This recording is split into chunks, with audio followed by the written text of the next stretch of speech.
Greetings, my audience. I'm reviewing a movie. I'm reviewing a movie I enjoyed called Mortal Kombat Annihilation from 1997 flick, sequel to the original Mortal Kombat movie, rated PG-13. And the first one was rated at PG-13. So is the sequel.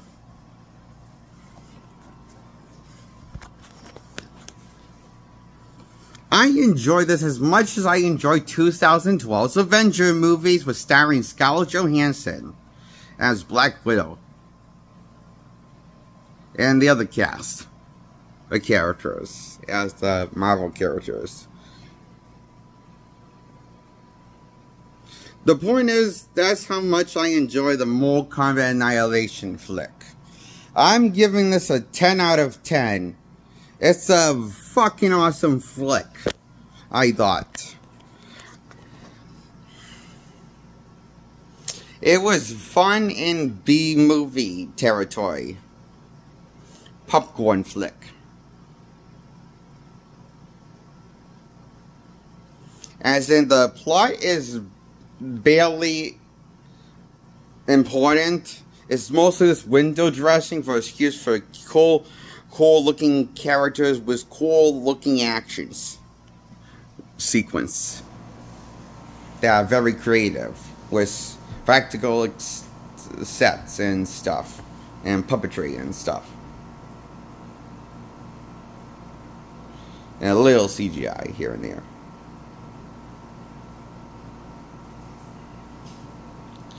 And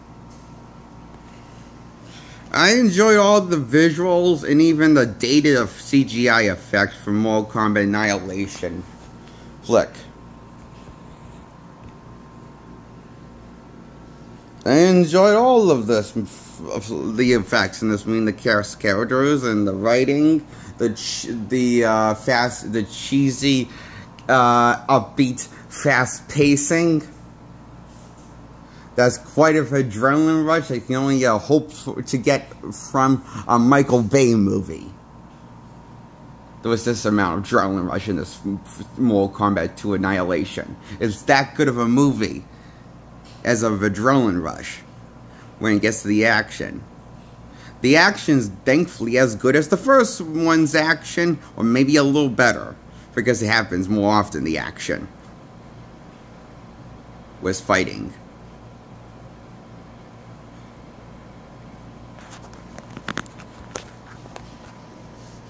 This one's a little more violent with the action.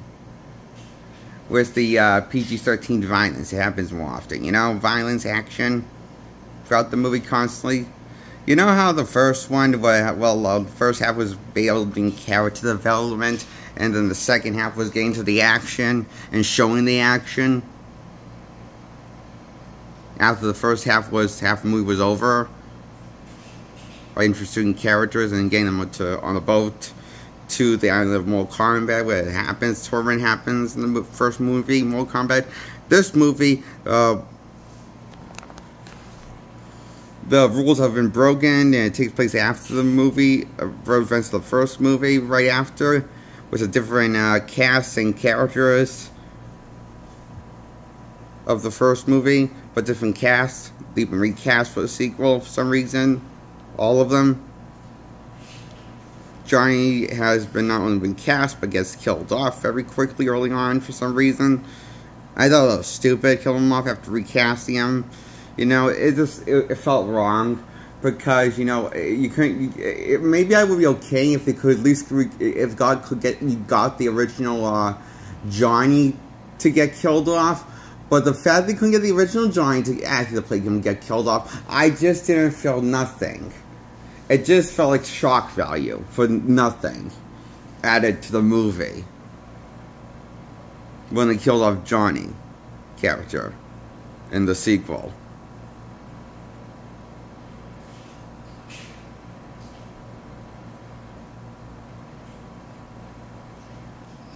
And I barely got to know him. They barely gave him any dialogue, you know?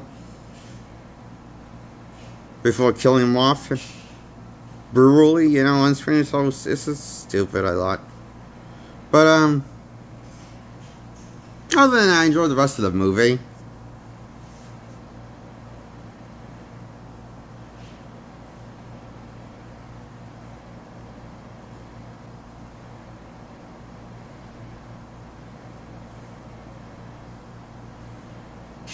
And I enjoy how the theme song returned in the first, they used the same theme song for this movie they used for the last movie in the opening and for the final battle of the movie.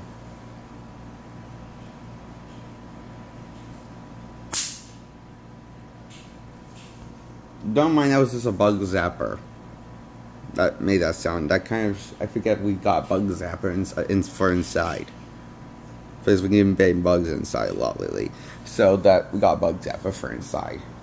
To kill the bugs. That's what that sound was. So if that makes sound again, just don't mind, it's just a bug zapper. And I'll try not to let it scare me again. Where was I? Mortal Kombat Annihilation, right. I give it 10 out of 10 because I enjoy it like I enjoyed the first Avengers movie. Now I'm going to talk about Mortal Kombat. I'm going to give Mortal Kombat Annihilation and Mortal Kombat 1 from 1995 flick. Both deserve a solid 10 out of 10. For the same reasons. I enjoy these goofy films.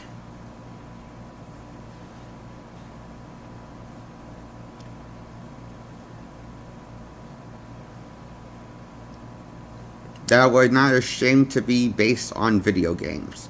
Despite being despite the violence being watered down for a PG-13 audience. It felt like it goofy enough that I was trying to embrace his source material for a PG-13 audience. But that was kind of the problem, I think. Because it was PG-13 audience, it kind of like took everything that was mature about Mortal Kombat, and what made it cool was immature was the R-rated violence. And but I noticed, but without, if you see, here's the thing about Mortal Kombat source material. It's very dorky stuff. Writing. Nerdy.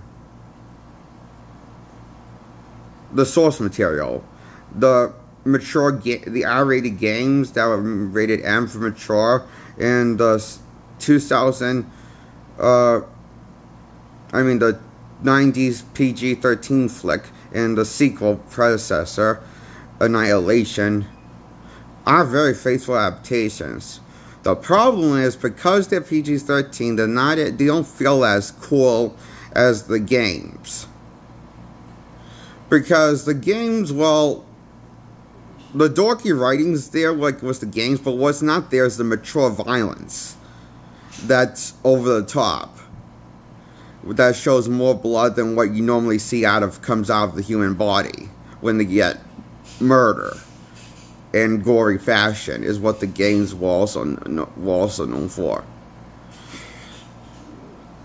Like, think of, like, you know, the game of the violence for the original Mortal Kombat games were kind of like was in the realms of the Machete movies with Daniel Trejo.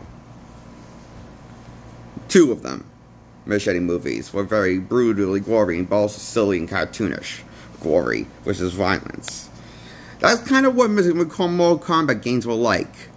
So it's kind of a shame that this 90s movies almost feels like a missed opportunity to never cash in on the love for fully in on the love for the fans for the source material that play the games. Because, well, I did enjoy the remake and all, I can't help but think if the original did it, they would have somehow done it with the violence was practical effects, like making when it was the over the top violence. You know, if the remake, if this was the original, is somewhere, you know, because the remake of Mortal Kombat from 2021 flick is good and all, it's actually overall a better flick, I thought, and a more faithful adaptation of the source material, at least for the first 3 games that were played, at least by me, on the Nintendo 64. I played the Mortal Kombat trilogy on Nintendo 64 because that's what I had. One of the first Mortal Kombat, I think that was the first Mortal Kombat game I played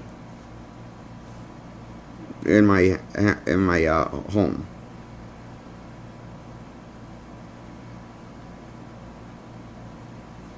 I mean, in my life, I already played at home in my room. And first Mortal Kombat game I played in my life was the Mortal Kombat trilogy on Nintendo 64. And I enjoy that stuff, and I enjoy the remake more from 2021 flick. And now I'm going to talk about the 2021 flick. I give the 2021 flick a 10 out of 10. Even though the main character, that's the original character invented for this flick, named Cole Young, who is a relative, blood relative of Scorpion in the movie Mortal Kombat reboot / remake from 2021 flick.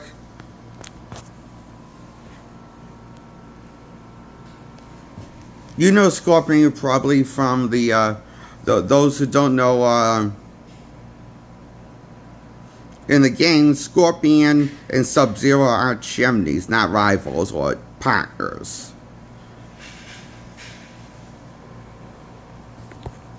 In the games, Sub-Zero and Scorpion are known for being enemies, and at least in the first 3 games. But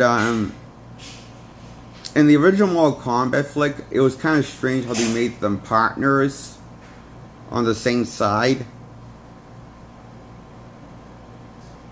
It was weird, I thought, of a decision making. And I thought it was also weird, instead of using Scorpion's dagger from the games, they use this like a snake that comes out of his hand. That is kind of like it's kind of like a live snake spear that comes out of his wrist. Comes out of the palm of his hands, and when his palm opens for Scorpion, that's his. That was a odd design decision for filmmaking to change that, instead of being a dagger like the remake went with for, or in the games are known for doing. That I mentioned that this movie was based on the games. The games came first, so it's weird that this movie didn't try to use what was never broken, and try to fix it what was never broken. I felt like, you know, it was a stupid decision making, I thought, you know, and the CGI wasn't there for the CGI.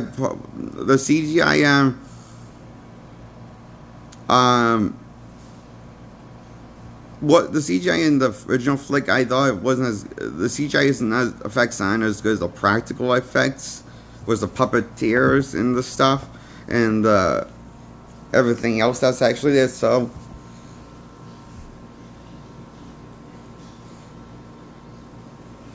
the more thing, you know, they probably should have made this. It was a mistake to change the spear into a snake that was living, came out of his palm of his hand, because it just didn't look right. It looked silly than what was in the games. You know, it was a stupid idea compared to what was in the games. I mean, the game, well, you got this. The games like use a spear. He uses a spear that's wrapped around his wrist, like daggers that wrapped around his wrist, and then throws the daggers as a weapon and pulls them to him in the games. And that's what they do with the 2021 flick, and that's why I think another reason why I think the 2021 flick is a better movie. It represents Scorpion and Sub-Zero, because the Scorpion Sub-Zero rivalry is actually that's known that they use for the games is actually in the movie 21 flick. And it bothers me that nobody ever nobody that brings this up. The point is that what the remake did right and better than the original flick. And one of the two things they did better was the running with Sub-Zero and the running with Scorpion. And then being on the opposites and then being on enemies, you know? And not partners. That really bothered me that they changed that in the original flick. I'm glad that the remake changed it to what was in the game, you know? The mythology that was in the games.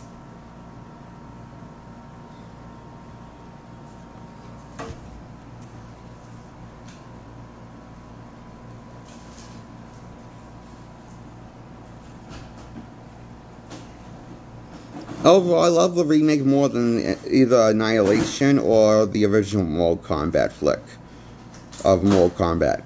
2021 flick is a better movie for me, and a better representation of the games for me. And that rated M for mature. Also known as R-rated, in case you didn't know. That's what M for mature means. Audience, okay?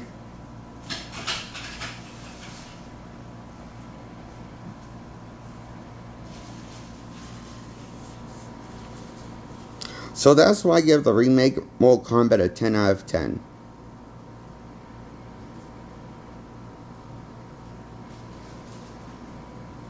I also just love everything about the remake. I love the Scorpion character, of Sub-Zero, reimagining of Solar Blaze and Kato, and Behind becoming Scorpion, and be reborn as Scorpion after skipping a few decades, and also Scorpion becoming Scorpion, like after he gets killed off and goes to this place and gets freed by his relative bloodline a few decades later by calling him was using his weapon, and he remembers something that because the relative that's also the main character of the movie, I mean protagonist that was originally made for this movie Mortal Kombat, and I guess the sequel is going to have a different main protagonist. It's going to be a protagonist from the actual games. It's going to be the main protagonist for the sequel, I hear. And I think the trailer looks pretty good, and I guess the new trailer shows the new main protagonist for the sequel is going to be Johnny. Which I'm down for, because I just wanted one of the characters from the games be the main protagonist and not original character, because the last time when the original character was Cole Young, I believe his name is, and they did it with 2021 flick, one of the disadvantages it had was the original character, Cole Young. He just wasn't as interesting or as relatable, as three-dimensional, as funny as any of the other characters, or as fun, or as complex, or anything. He was kind of just there. That was my problem. Before he got his powers upgrade, he kind of felt like one of those characters just didn't want to be there throughout the plot of the movie. Because he didn't want to be that kind of thing. He wanted to be with his family. Why didn't he stay with his family?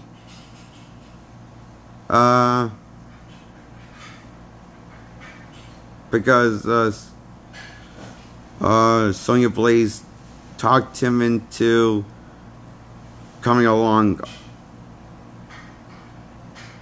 and find the World Combat Tournament. You know, it's this place, and so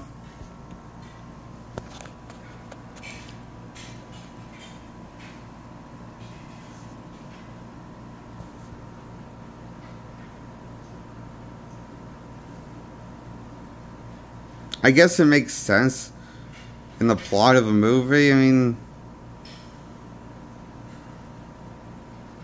but I still didn't think he was the best character in the movie. I thought he was just one of those characters. Well, he wasn't bad of a character, Cole Young, because I can remember his name. I think his name is Cole Young. I think his name. I remember I remember the scenes he was in. He's a fine actor. I just didn't think, you know. It's to me, it's kind of like, you know,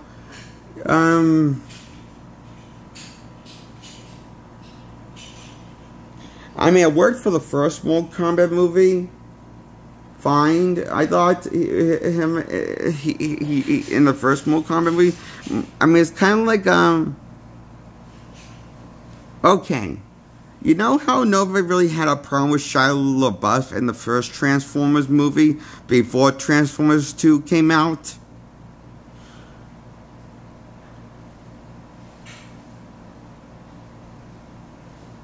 And because we thought we were foolish enough to, because you know because you know after the first one, it kind of felt like there was no reason for his character. Kind of felt done in the first one, and didn't have really anything to progress or reason to come back to him. So you want to know so you kind of hope for the sequel is going to. Or figure the sequel is going to be more like focus on the characters of from the shows, which will be the Autobots and the Decepticon shit, fighting and going at each other. So but instead they did the same shit 5 more times after the first time, with 2 times with Mark Wahlberg and 3 times with Shia LaBeouf. The first time nobody minded Shia LaBeouf, I noticed, for the 2007 Transformers movie. But notice when the sequel came out, that's when everyone fucking hated the guy. That's probably because, you know, they do the same shit, but only up the comedic chops to 11 with the comedic jokes. Constantly throwing at you in the sequel, Revenge of the Fallen. To the point you wonder, is this a Bad Boys movie or is this supposed to be a Transformers movie? I'm confused because there's so many jokes in Transformers Revenge of the Fallen, hitting at you constantly, while being a spectacle was constantly throwing action at you. This can confuse audiences. This can confuse audience when give audience several tones throughout the entire movie, while trying to tell a coherent structure of a narrative is what Bay tried to did with Revenge of the Fallen,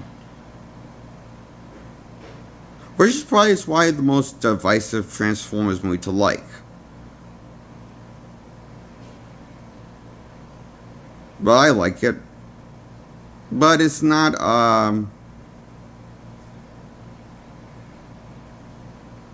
but my point still stands.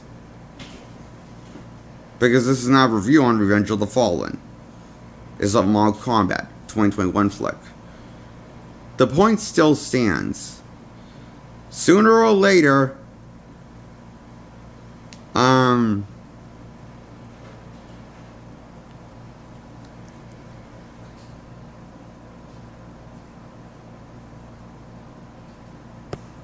what was I going to say?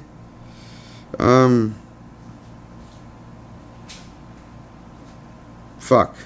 Something came up on my phone. My point still stands. Sooner or later, people are going to get sick of the original characters instead of showing the characters that were based from the originals, that were related to the original lore of whatever story adaptation you want to do.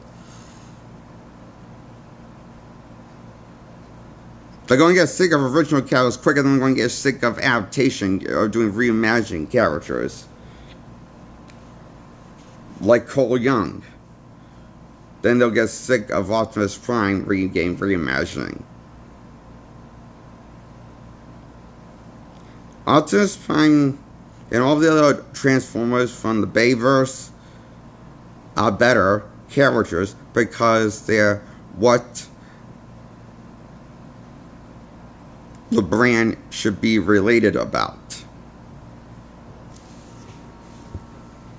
And one of the things that I gotta admit that the sequels did do better was the Transformers flick universe, is that as the sequels progress, they got quicker more into the action after introducing the main characters of the movie and telling us the stories and the stakes of where we are in the story, and introducing the villains and where they are, and getting quicker to get to the Transformers fighting each other, the Autobots and Decepticon shit. So that's what I appreciate about the Transformers movies trilogy, the original trilogy that Michael Bay did. Here's the problem with the and also the 4 and 5. That's Last Night, I think the title as The Last Night, and the point is, I'm sick of calling this original Mortal Kombat character, and I'm very hyped for the sequel. Looks like they got rid of that character for some reason because he's not in the trailer. So my guess, he got killed off screen, or they're going to have him get killed in the movie opening. And that's why they have to get Johnny. I don't know. I'm just guessing. I can be completely wrong. Maybe they're not going to address the original main character at all, and treat this more like a reboot of instead of continuing with it. I don't know.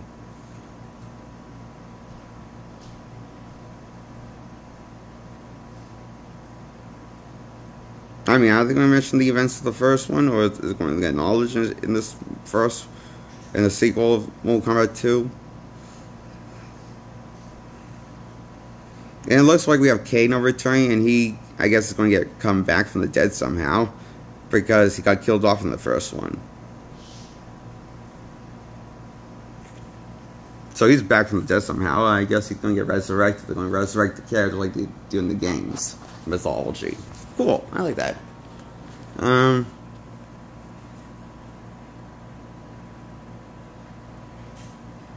So that's why the Mortal Kombat 2021 flick and the original two Mortal Kombat 90s flick, Mortal Kombat and Mortal Kombat Annihilation, all three get a 10 out of 10 for me. I give them a 10 out of 10, all of them. My favorite one's the 2021 reboot. My second favorite is Mortal Kombat Annihilation, the 1997 flick. The sequel to the first one.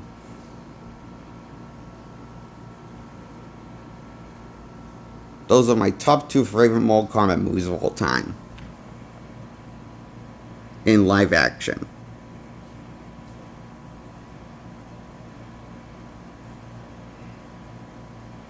Those who don't know, I've seen Scorpion's Revenge as another Mortal Kombat flick, but an animated flick. But I'm going to talk about that in a separate video. Okay. That's it of my review. My audience, like Mortal Kombat, a 10 out of 10. Along with Mortal Kombat and Mortal Kombat Annihilation, the first two 90s flick and the 2021 reboot, a 10 out of 10. All three get a 10 out of 10 from me. I give them a classic cinema score. A+. All three of them get.